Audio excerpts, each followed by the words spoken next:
Hi guys, எல்லாருக்கும் வணக்கம் guys. நாளைக்கு பார்த்தீங்கன்னா Chennai super kings vs Rajasthan royals 3 மணிக்கு மதிய மேட்ச்சு தொடங்குதுங்க. கண்டிப்பாக இந்த போட்டிக்கு எல்லாம் விறுவிறுப்பாக இருப்பீங்க. என்னடா இப்போ நேற்று தான் ஒரு மேட்ச் தோற்றோம், அந்த தோல்வியிலேருந்து இன்னும் மீண்டு வரல, அதுக்குள்ளே 10 மேட்சான்னு கேட்காதீங்க.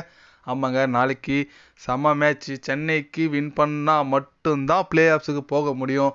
அதனால் இப்படி என்ன சொல்ல வரேன்னா, தோனிக்கு சென்னை கிரௌண்டில் நாளைக்கு லாஸ்ட் மேட்ச்சு இறக்கலாங்க. ஆமாங்க, ஏன்னு கேட்டிங்கன்னா இந்த லீக்கில் சென்னையிலே நாளைக்கு தான் லாஸ்ட் மேட்ச் விளையாடுறாங்க நம்ம சிஎஸ்கே அணி. இதனால் நாளைக்கு தோத்தா சென்னை அணி கண்டிப்பாக பிளே ஆஃப்ஸுக்கு விட்டு வெளியே போயிடுவாங்க. அதோட இந்த சீசன் முடிஞ்சு போச்சு. லாஸ்ட்டு மேட்ச்சு பெங்களூரில் விளையாட போகிறாங்க. அதனால் சப்போஸ் நாளைக்கு தோத்தா கண்டிப்பாக சென்னை அணி பிளே ஆஃப்ஸுக்கு போகாது. அடுத்தோட இந்த இதிலே விளையாட முடியாதனால தோனி இந்த வருஷத்தோட லாஸ்ட். அவர் கண்டிப்பாக ரிட்டையர்மெண்ட்டு அலௌன்ஸ் பண்ணுவார் தெரிஞ்சு ஐபிஎல் முடிஞ்ச உடனே.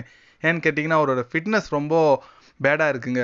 இந்த ஐபிஎல்ல ரொம்ப கால் வலியில் தான் அவர் ஆடிட்டு வந்துட்டு இருக்காரு. அதனால் அவருக்கும் ஏஜ் ஆகுதில்ல, அவரும் மனுஷன் தானுங்க, என்ன பண்ணுவார். 42 ஏஜ் ஆயிடுச்சு. கண்டிப்பாக அவரோட லாஸ்ட் இயர்னு கொஞ்சம் அதிகாரப்பூர்வமாக வெளியே விட்டுருவாங்க.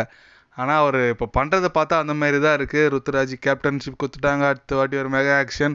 கண்டிப்பாக லாஸ்ட் இயர் தான். தோனி சப்போஸ் நாளைக்கு ஆடுறாரு சேப்பாக்கத்தில், நாளைக்கு சென்னை அணி தோத்தா கன்ஃபார்ம் தோனியோட லாஸ்ட்டு சேப்பாக்கு மேட்ச்சு நாளைக்கு தாங்க. அதனால் ரசிகர்கள் கண்டிப்பாக நாளைக்கு ரொம்ப ஆர்வமாக வருவாங்க. ஏன்னா ரசிகர்களுக்கு தெரியும் இதை பற்றி. சென்னை அணி நாளைக்கு ஜெயிக்கணும். அப்படி 2 மேட்ச் 2 ஜெயிச்சா பிளே ஆஃப்ஸுக்கு போயிடுச்சுன்னா கண்டிப்பாக குவாலிஃபயர் ஃபைனலில் சேப்பாக் கிரவுண்டில் விளையாடுறாங்க. நாளைக்கு கண்டிப்பாக சென்னை அணி ஜெயிச்சா அடுத்து வர 2 போட்டி ஜெயிச்சு குவாலிஃபயர் ஃபைனல் போய்ட்டு கப் அடிச்சா தோனி லாஸ்ட்டாக ஃபைனல் வந்து சென்னையில் முடிப்பார். ஆனால் அதுக்கு முதல்ல நம்ம சென்னை அணி ஜெயிக்கணுமே. ஏன்னா இப்போ இருக்கிற ஃபார்ம் பார்த்தா சென்னை அணி ஜெயிக்கிற மாதிரியே தெரிலுங்க. ஏன்னு கேட்டிங்கன்னா அந்தளவுக்கு தான் மோசமாக ஆடிட்டு வந்துட்டு இருக்காங்க. போலிங்கும் ரொம்ப ஒர்ஸ்ட்டாக இருக்குது. பார்க்கலாம் எந்த மாதிரி ஒரு பெர்ஃபார்மன்ஸ் பண்ணுறாங்கன்னு சொல்லிட்டு நம்ம சிஎஸ்கே அணி வெயிட் பண்ணி தான் பார்க்கணும். தோனி அவர் ஃபிட்னஸ் இப்போ ரொம்ப மோசமாக இருக்கிறதுனால கண்டிப்பாக அவர் அடுத்த சீசன் விளையாட மாட்டார். நிறைய ஃபோட்டோலாம் பார்த்துருப்பீங்க, அவரோட கால் பெரியில் இருக்குது. நிறைய பேர் விமர்சனம்லாம் வச்சுட்டு வந்திருக்காங்க. ஹர்பஜன் சிங், இஃபாம் பத்தான், அந்த மாதிரி முன்னணி கிரிக்கெட் வீரர்லாம் நிறைய பேர் தோனி மேலே கம்ப்ளைண்ட் பண்ணிட்டு வந்துட்டு இருக்காங்க. அதனால் எப்பவுமே தோனி ஒன்று டீசெண்டான ஆளுங்க. யாருன்னா ஒருத்தர் குறை சொன்னால் ஒன்றும் அவருக்கு பிடிக்காது. அதனால் அடுத்தும் குறை சொல்கிற மாதிரி வச்சுக்க மாட்டார். ஆனால் இந்த வயசில் சூப்பராக ஆடிட்டு தான் வந்துட்டு இருக்காரு. பட் நிறைய பேருக்கு அது பொறாமே என்னன்னு தெரில. ஆனால் தோனி இந்த வருஷத்தோட ஃபினிஷ், அவர் தான் விளையாட மாட்டார். நாளைக்கு சென்னை அணி ஜெயிக்கணும் எல்லாம் வேண்டிங்க.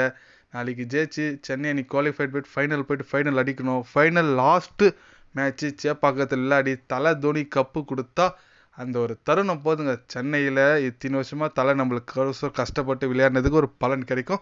எத்தனை பேர்லாம் சென்னை அணி பிளே ஆஃப்ஸுக்கு போகும், கப் அடிக்கும்னு நினைக்கிறீங்கன்னு சொல்லிட்டு கமெண்ட் பண்ணிட்டு போங்க.